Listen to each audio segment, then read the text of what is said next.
Depending on when you watch this, your most recent New Year's Day and the resolutions generally associated with it may be a fresh or distant memory.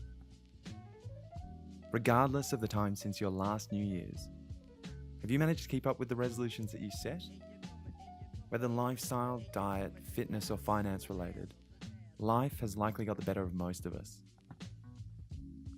Of all of the above, financial resolutions can be the hardest to keep due to unplanned expenditure or possibly the winter doldrums, booking that summer holiday, or just feeling like spending on yourself in the depressing winter months.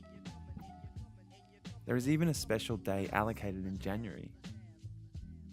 For many, the challenge is to try set specific financial resolutions or objectives, such as to spend less, save more into a pension, or buy that bigger house. But in our experience, most people have not considered or set any specific long-term goals that they actually want to achieve with their life. This is not an easy exercise for most people, because it is not easy to see past where we are now and to visualize the future. A good starting point is to consider your money values rather than becoming fixed on the specifics and spending time trying to formulate individual, long-term financial goals.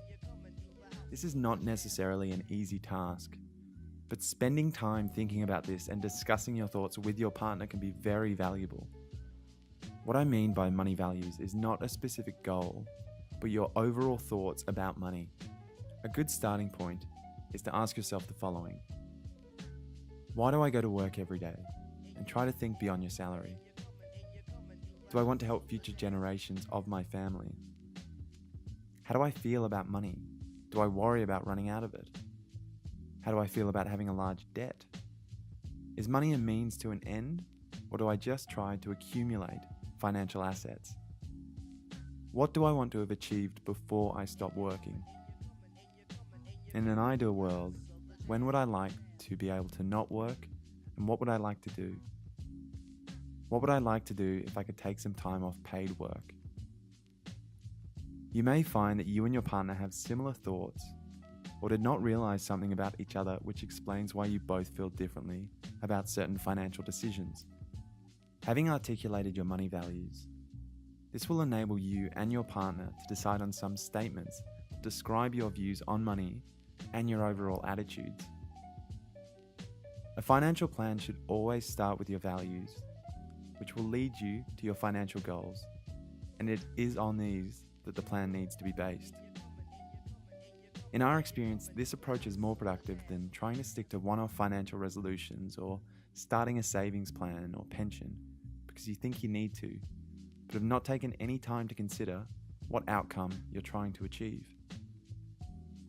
The reason we focus on the plan first is that trying to invest without one is like setting off on a very long journey without a destination or a map. How will you know where you're headed? How will you know how to get there? And how will you know when you've arrived? The plan we create with you will drive your investment strategy. It will give context to everything the investment portfolio is there to do. That is, to help you achieve your life goals and ambitions.